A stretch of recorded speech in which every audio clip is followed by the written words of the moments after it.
सभी पत्रकार बंधुओं को नमस्कार। भारतीय जनता पार्टी और प्रधानमंत्री नरेंद्र मोदी ये पेपर लीकिया सरकारें बन चुकी हैं। पूरे देश में जहां जहां पर भारतीय जनता पार्टी है वहां पर पेपर लीक है, और पेपर लीक हो इसलिए रहा है कि पेपर लीक कराने वाली कंपनियों के मालिकों से प्रधानमंत्री मोदी के और इनके मुख्यमंत्रियों के गहरे रिश्ते हैं। उसको विस्तार से आपको बताऊंगा। अभी जो ताजा मामला आया है,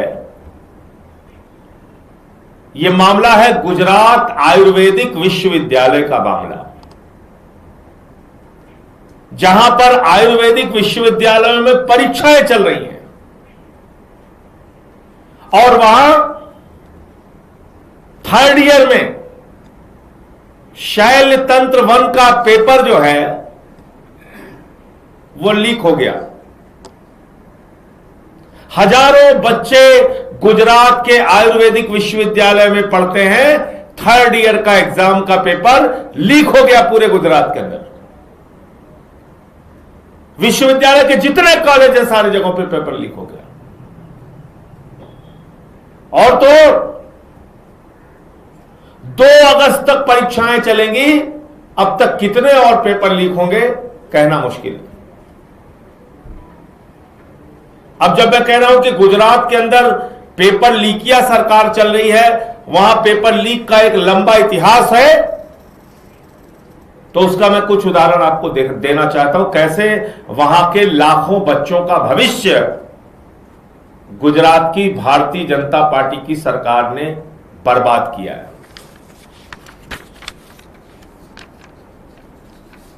2014 में, पिछले 10 सालों का मैं पढ़ रहा हूं, 2014 में एक पेपर लीक हुआ, रेवेन्यू तलाटी का पेपर लीक हुआ। 2016-17 में फिर एक बार तलाटी की परीक्षा का पेपर लीक हुआ। 2018 में टेट और लोक रक्षक दल और मुख्य सेविका 3 परीक्षाओं के पेपर लीक हुए। टेट, लोक रक्षक दल, मुख्य सेविका।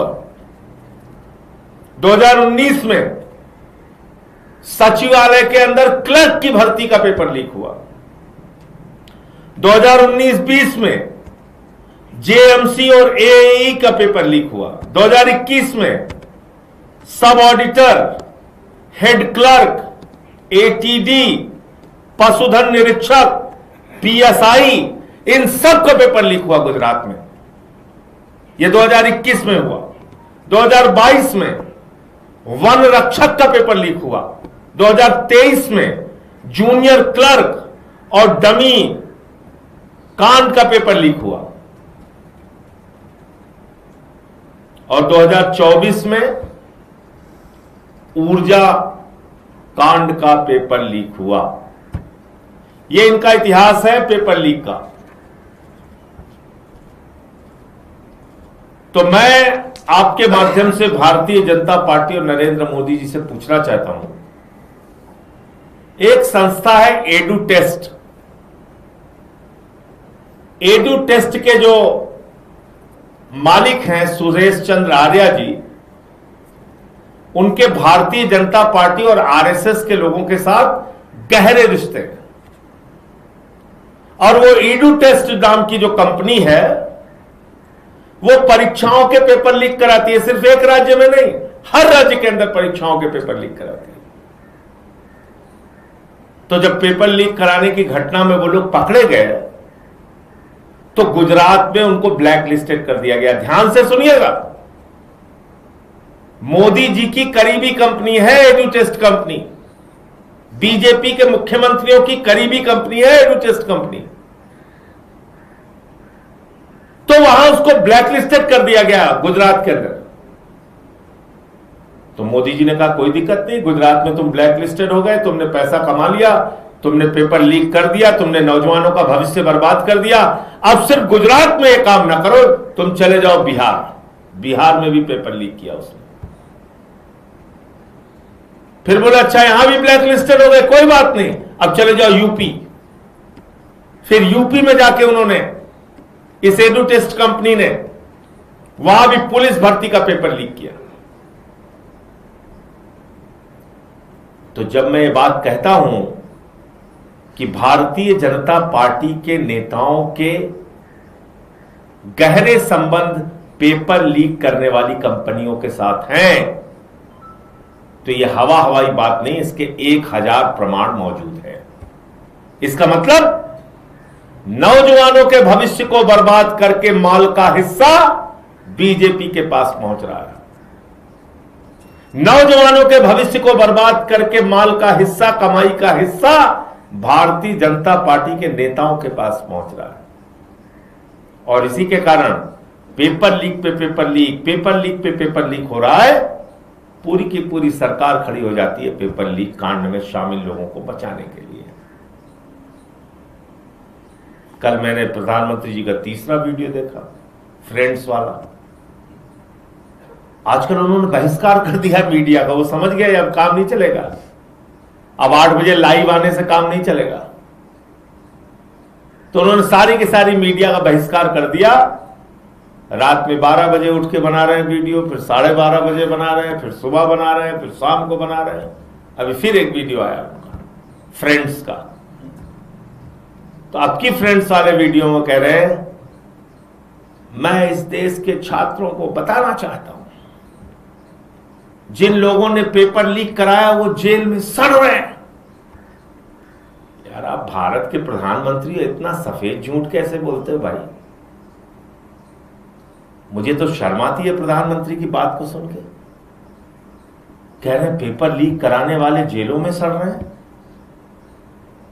अरे संजीव मुखिया अभी चंद दिनों पहले जो 2024 के नीट पेपर लीक का मुख्य आरोपी था, मेरे हिसाब से नहीं, आपके हिसाब से प्रधानमंत्री जी मुख्य आरोपी था।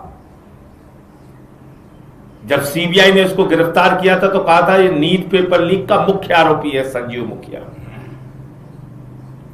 और अभी चंद दिन पहले, मेरे ख्याल से 1 हफ्ता भी नहीं बीता होगा, 1 सप्ताह भी नहीं पूरा हुआ होगा, सीबीआई ने कह दिया इस संजीव मुखिया के खिलाफ तो कोई सबूत ही नहीं है। तो कौन जेल में सड़ रहा है? 2024 के नीट के पेपर लीक में जो लोग पकड़े गए, 90 दिन में आपकी सीबीआई उनके खिलाफ चार्जशीट नहीं दाखिल कर पाई, उन सबको जमानत मिल गई, पेपर चुराने वालों को। और अभी जो मुख्य पेपर चोर का आरोपी था, मुख्य आरोपी, उसके खिलाफ सीबीआई ने कह दिया सबूत नहीं। आप कह रहे हो फास्ट ट्रैक कोर्ट बनाएंगे, तो फास्ट ट्रैक कोर्ट बना लो, हवाई कोर्ट बना लो, पाताल कोर्ट बना लो, आकाश कोर्ट बना लो। भैया कोर्ट के सामने साक्ष्य दोगे तभी तो कोर्ट सजा देगी। तुम्हारी तो सीबीआई साक्ष्य नहीं दे पाती, कहती सबूत ही नहीं इनके खिलाफ कुछ। इसका मतलब मैं फिर दोहरा रहा हूं, पेपर चोरों से भारतीय जनता पार्टी के गहरे रिश्ते हैं। पेपर चोरों के उसी तरह के रिश्ते हैं जैसे प्रभु श्री राम के मंदिर में चंदा चोरों से बीजेपी वालों के रिश्ते हैं। मुझे इतनी बात कहनी थी। आपका कोई प्रश्न आप पूछ सकते हैं। आपने कहा भी सर केंद्र सरकार ने निर्देश दिया है कि जो पेपर चोरी हुई है उनको सजा दिलाने के लिए फास्ट ट्रैक कोर्ट बनी।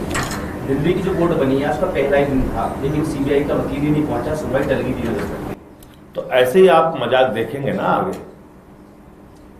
ऐसे आप देखिए, कोर्ट किस आधार पे काम करती है? कोर्ट काम करती है साक्ष्यों के आधार पे। उस साक्ष्य के आधार पे वकीलों की दलीलें होती हैं, बहस होती है, उसके बाद कोर्ट का फैसला आता है। साक्ष्य लाने की जिम्मेदारी किसकी है? प्रधानमंत्री नरेंद्र मोदी की है, क्योंकि उनके अधीन सीबीआई आती है। तो जब मोदी जी की सीबीआई कोर्ट के सामने जाके कह देगी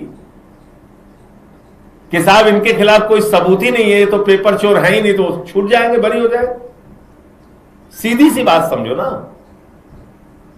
जो काम इन्होंने संजीव मुखिया के लिए किया, क्या गारंटी है कि आगे नहीं करेंगे? ये साक्ष्य नहीं देंगे। तो इसलिए फास्ट ट्रैक कोर्ट बनाना कितना बड़ा समाधान है मुझे तो नहीं मालूम। पॉक्सो केस में तो है फास्ट ट्रैक कोर्ट, सजा की डिटेल निकाल के देख लीजिए कितने लोगों को सजा मिली है। और भी तमाम मामलों में फास्ट ट्रैक कोर्ट बनती है, क्या हालत है उसकी। मैं एक शाहीन जी को जानता हूं, वो एसिड विक्टिम है और 15 साल का, और फास्ट ट्रैक कोर्ट में उनका मामला चल रहा था 2009 से। तो 16 साल के बाद अभी वो जो आरोपी था वो बरी कर दिया गया। फास्ट ट्रैक कोर्ट की बात मैं बता रहा हूं, 16 साल मामला चला। शाहीन जी एसिड विक्टिम है, यहीं ब्रेव सोल ऑर्गेनाइजेशन है, यहीं दिल्ली में रहती हैं, जाके पता कर लीजिए आप। सर आज जो है तो ये बिल कितना प्रभावी होगा और कितना कारगर होगा ये तो समय बताएगा। सर आज जो धर्मेंद्र प्रधान जी का पार्लियामेंट में जैसा स्वागत किया गया, वो आप बीजेपी वालों से पूछिए जो स्वागत कर रहे हैं। और सर बिल को लेकर क्या स्टैंड है आम आदमी पार्टी? बिल को देखिए, मैंने आपको बता दिया, बिल को लेके तमाम दुविधाएं मन में हैं, तमाम दुविधाएं हैं मन में, तमाम सवाल है मन में। उन सवालों का हमें प्रधानमंत्री जी से जवाब चाहिए। हम तो चाहते हैं कि पेपर लीक पे सख्त से सख्त कानून इस देश के अंदर बने, लेकिन वो कानून प्रभावी भी होना चाहिए ना। आप ही के लोग अगर पेपर चोरी कराएंगे, आप लोग उनके साथ फोटो खिंचवाएंगे, किस सीबीआई अधिकारी की हिम्मत है पकड़ने की?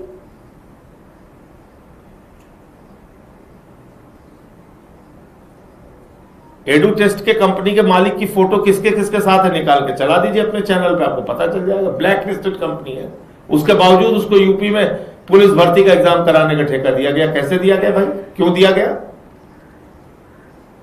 बिना बीजेपी वालों की मिली भगत के दिया गया। धन्यवाद। संजय, क्या कहना चाहिए प्रोफेसर जनता पार्टी के अंदर मोहम्मद जुनैद खाना तकसीम कर रहे थे, लेकिन उन पर जिस तरह से कार्रवाई हुई, देखिए ये बहुत ही गलत है और मेरी कल उनसे बात भी हुई थी। और बाबा जी से मैं कहना चाहूंगा कि ये लाठी तंत्र का इस्तेमाल करना छोड़ दो, वरना सत्ता छोड़नी पड़ेगी।